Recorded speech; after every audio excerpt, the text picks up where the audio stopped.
yere yandım. Ulan vay anasını, demek boş yere yandım. Ulan vay anasını. Bu akşam içeceğim bir beyuk bir dayan.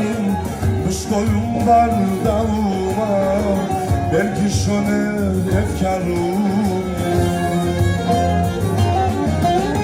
Her akşam içeceğim, kendimden geçeceğim.